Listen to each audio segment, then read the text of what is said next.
બોલીએ બહુચર બેનો માના બે પાઠ કરે. હવે વચ્ચેથી ગાડલા લેવા પડશે. ઓછું કરી દે ભાઈ. આ ગાડલા લઈ લેવાના છે. ત્રીજો ગરબા પર ગરબા ગાવાના છે. ગરબા ગાતા કેટલા ના આવડે? હાથ ઊંચા કરો છો. બધા ના આવડે? જો હું તમને વાત કહું, આપણે માનો ગરબો કરીશું અને માનો ગરબો જે ચાલતો હોય ને એટલે માં ચોક્કસ રમવા આવે ને આવે જ. એના આશીર્વાદ મળે ને મળે જ. પણ ક્યારે મળે બહેનો ખબર છે? કે માનો ગરબો કરીએ તો પહેલાં સુંદર મજાના ગરબા ગવાતા હતા કે શંખલ પુરસો હામણું રે કે ત્યાં છે તમારો વાસ મારી બહુચરા. આવા પહેલા ગરબા ગવાતા હતા, પ્રાચીન ગરબા હતા કરતા. એ અંબા અભય પદ ગાયની રે અંબા વનાથોની નાથ બીડ બંધની. આ પહેલા જમાનામાં કનુભાઈ પ્રાચીન ગરબા ગવાતા હતા. અને અત્યારે કલાકારો ક્યાં ફાટ્યા મારા છે. અત્યારે તો કહે છે એ દારૂ પીધો માએ. હવે માં દારૂ પીવે. આ ડીજે વાગતું હોય, અમારા કનુભાઈ વગાડતા હોય જોર જોરથી. હે અને એટલું ઓછું પડતું હતું તે પાછી બીજો નવો કલાકાર આવ્યો. મોમાં મારા બપુમ હવે ગાડીને ગરબાને હું લેવા જાય. એટલું ઓછું પડતું હતું તો નવો કલાકાર પાછો બીજો આવ્યો કે લે કચુકો. હવે કચુકાવાળા ગીતો તો જુઓ સર તમે. હા હા હા ક્યાંથી ક્યાં પહોંચી ગયા કનુભાઈ? હે આવું થવું જોઈએ. એટલું ઓછું પડતું હતું તે 2020માં કોઈ કલાકાર નવો આવ્યો અને એ જે ગાયા પછી ડખો થઈ ગયો કે મારા બાપાએ ભેંસો લઈ આલી, ભેંસો લઈને દોવા બેઠો, આવ તારો ફોન રે થાય રમણ ભમણ.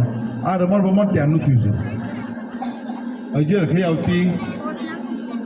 ધંધા ખોઈ ગયા, માવિતર ખોઈ ગયા, પોતાનો પરિવાર ખોઈ ગયો. સાહેબ રોગ આવ્યો હતો. કયો રોગ આવ્યો હતો? કોરોના આવ્યો હતો. અને બહેનો એ વખતે માને અમે એક જ પ્રાર્થના કરતા, હે માં મધ્ય મથુરાથી બહાર ગોકુળ તો પહોંચ્યું માં, એ નાખી મોહજાર બીજું કોઈ નાખ્યું. એ જગદંબા આ મોહજાર તું નાખે ને તો જ દવા છે, બાકી દવા નથી સાહેબ. 10 લાખ રૂપિયા 10 કરોડ રૂપિયા આપીએ ને તો એ બસકું વાળીને જ આપતા લાગશે સાહેબ. શું કરવાનું? પૈસા શું કરવાનું અમે? બેનો માને ગમે ને એવું કરીએ ને તો માં ચોક્કસ ફળ આપે. સમજી લો, તમને એક દાખલો આપું કે તમારો દીકરો તમારું કેવું કરે તો તમે કોઈ લઈ આપો ના લઈ આપો, અને ના કરે તો દીકરા તારે મેં નહીં આવે દીકરાને.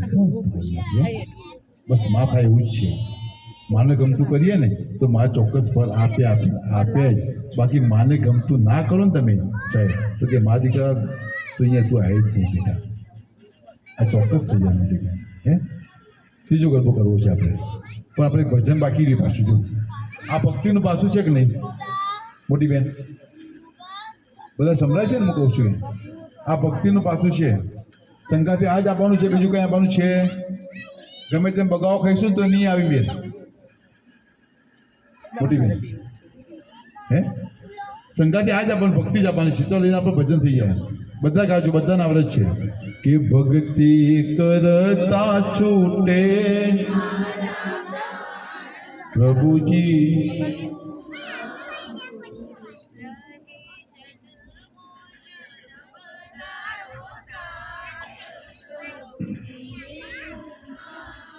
સાહેબ. આ બધી બહેનો કહે છે ભક્તિ કરતા છૂટે મારા પ્રાણ પ્રભુજીઓ માગું છું, અને માધ્યમમાંથી હાલ ગોગો બાપા આવો તો પાછા કે રહે જન્મ તારો સાથ. પણ સાથે રાખવા તે કોણ છે? ગોગો આવે તો હાલ ગોગલ લાકડ લઈને આવે મારો છે.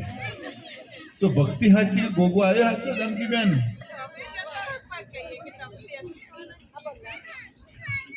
હા ખરું. ભક્તિ કરતા છૂટે મારા પ્રાણ પ્રભુજી માગું છું, સાચી વાત છે.